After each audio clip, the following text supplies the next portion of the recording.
नमस्कार मित्रांनो, अस्सल हाताची चव या मराठी यूट्यूब चॅनलमध्ये तुम्हा सर्वांचं स्वागत आहे. तर आजचा व्हिडिओ हा एकदम खास आहे, म्हणजे सगळ्यांचीच आवडती कोथिंबीर वडी आज आपण बनवणार आहोत.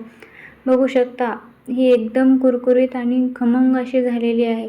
तर ही कोथिंबीर वडी बनवायलाही अगदी सोपी आहे आणि सर्वांनाच आवडते. ही रेसिपी बनवायला जास्त मेहनत लागत नाही, म्हणून ही तुम्ही नक्की ट्राय करू शकता. चला तर मग रेसिपीला सुरुवात करूया. इथे मी मोठी वाटी एवढी कोथिंबीर बारीक कापून घेतलेली आहे.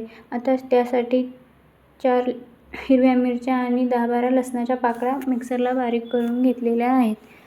आता ही कोथिंबीर एका मोठ्या बाउलमध्ये टाकूया. यामध्ये 1 वाटी एवढं बेसन घालायचं आहे. एकदम पूर्ण बेसन घालणार नाही आहे, थोडं करून घालणार आहे, कारण की जर जास्तीचं पाणी सुटलं तर लागते. इथे 2 मोठे चम्मच एवढे मी तांदळाचं पीठ घेतलं आहे. तांदळाच्या पिठाने कोथिंबीर वडी एकदम खुसखुशीत होते, म्हणून तांदळाचे पीठ किंवा मक्याचे पीठ तुम्ही नक्की घ्या. आता आपण बारीक केलेले हिरवी मिरची आणि लसूण घालणार आहोत आणि 1 मोठा चमचा एवढे पांढरे तीळ घालणार आहोत. पांढरे तीळ नक्की आवश्यक घाला आणि जास्ती असतील तर जास्तीत जास्त घाला, त्याने छान लागते. 1 चम्मच ओवा घातला आहे. चांगला हातावर कुस्करून घालायचा आहे. चवीनुसार मीठ घालायचं आहे. थोडेसे इथे मी लाल तिखट घातलेलं आहे. तुम्ही लाल तिखट नाही घातलं तरीही चालेल, कारण की हिरवी मिरची घातलेली आहे, त्यामुळे लाल तिखट तुम्ही तुमच्या आवश्यकतेनुसार घाला. थोडीशी हळद घातलेली आहे. आता हळद नाही घातली तरीही चालते, पण हळद घाला, रंग छान येतो. आता हे सर्व व्यवस्थित मिक्स करायचे आहे. अगोदर पूर्ण हाताने व्यवस्थित मिक्स करायचे, म्हणजे पाणी न टाकता, कारण की कोथिंबीरला थोडंसं पाणी सुटते, त्यामुळे कितीपत पाणी लागते ते बघून.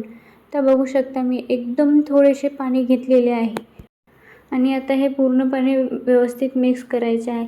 बघू शकता हे बॅटर थोडेसे पातळसर वाटत आहे, कारण की मी जास्त पाणी नाही घेतले, थोडेच घेतले, तरीही कोथिंबीरला पाणी सुटते, त्यामुळे हे बॅटर पातलं वाटते. आता मी जी राहिलेली बेसन होती ती पूर्णपणे घालून घेणार आहे आणि परत हे बॅटर व्यवस्थित मिक्स करून घेणार आहे.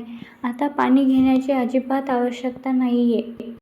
तुम्हीही कमीत पाण्याचा वापर करा, म्हणजे कोथिंबीर वडी एकदम खमंग खुसखुशीत होते. जास्त पाणी आणि पातळ झालं तर वड्या पडायला अवघड जातात, त्यामुळे पाणी कमी वापरा. आता अशा प्रकारच्या एका चाळणीला तेल लावून घ्या, किंवा तुम्ही प्लेटमध्ये तेल लावून घेतलं तरीही चालते, पण ते प्लेटमध्ये जास्त वेळ शिजवावे लागतात आणि अशाच प्रकारची जर चाळणी घेतली तर त्यामध्ये थोडा कमी वेळ शिजवावं लागतात. किंवा आपल्याकडे जे ढोकळ्याचं बनवायचं जे भांडं असतं त्यामध्येही केलं तरी चालते. आता हे आपलं मिश्रण व्यवस्थित असं थापून घ्यायचं आहे. याच्यावर जास्त पातळसरही नको आणि जास्त जाडसरही नको, अशा प्रकारे हे मिश्रण थापायचे आहे. जर तुम्ही जास्त मिश्रण केलं असेल तर ते 2 वेळा शिजवून घ्या, कारण की 1 वेळा जर शिजवलं तर ते खूप जाडसर होऊ शकते. आता वरतून अशा प्रकारे तीळ घालायचे आहेत. आता कढईमध्ये किंवा कोणत्याही एका भांड्यामध्ये थोडेसे पाणी ठेवायचे आहे आणि पाण्याला चांगली उकळी येऊ द्यायची आहे व त्यावर हे आपल्याला मिश्रणाचे प्लेट ठेवून द्यायचे आहे आणि हे पूर्ण व्यवस्थित कमीत कमी 10 मिनिटं तरी शिजवायचं आहे. बघू शकता 10 मिनिटानंतर हे पूर्ण व्यवस्थित शिजलेलं आहे आणि मी इथे थोडंसं थंडही होऊ दिलं आहे.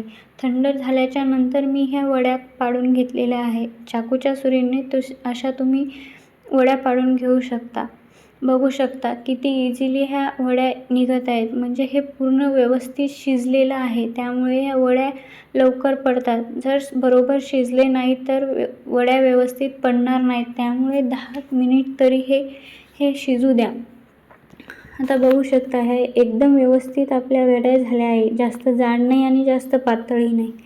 आता कढईमध्ये तेल चांगले कडकडीत गरम होऊ द्यायचे. हे गॅसचे मंद आचेवरच हे आपल्याला तळून घ्यायचे आहेत. मंद आचेवर अगोदर तळायच्या, नंतर मध्यम आचेवर घ्यायच्या, पण जास्त मोठ्या आचेवर ह्या आपल्याला वड्या तळायच्या नाही आहेत. मोठ्या आचेवर ह्या करपतात, मग करपल्याच्या नंतर ह्या पूर्ण वड्या कडसर लागतात, त्यामुळे मंद आचेवर किंवा मध्यम आचेवरच आलटून पालटून ह्या वड्या आपल्याला तळून घ्यायच्या आहेत. पावसाळ्याच्या सीझनमध्ये काहीतरी खमंग कुरकुरीत खाण्याचा बेत असतोच आणि सध्या कोथिंबीर ही उपलब्ध असते. तर ही रेसिपी तुम्ही एकदा नक्की ट्राय करा.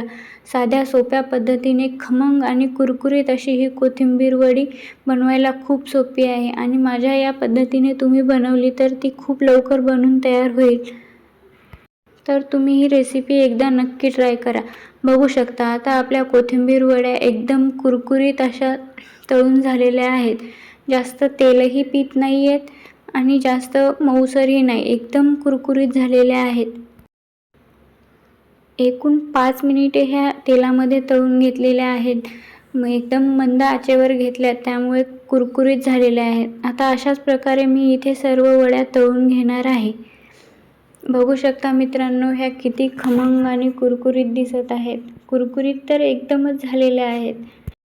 ही रेसिपी लहानांपासून मोठ्यांपर्यंत सगळ्यांनाच आवडेल. तर तुम्ही ही रेसिपी एकदा नक्की ट्राय करा. व्हिडिओ आवडला असेल तर एक लाईक, शेअर, कमेंट नक्की करा आणि तुम्ही हा व्हिडिओ कुठून बघता तेही कमेंट करून नक्की कळवा, म्हणजे मी तुमचे आभार मानू शकेल. आणि हो, चॅनलवर नवीन असाल तर चॅनलला नक्की सबस्क्राईब करा. थँक्यू.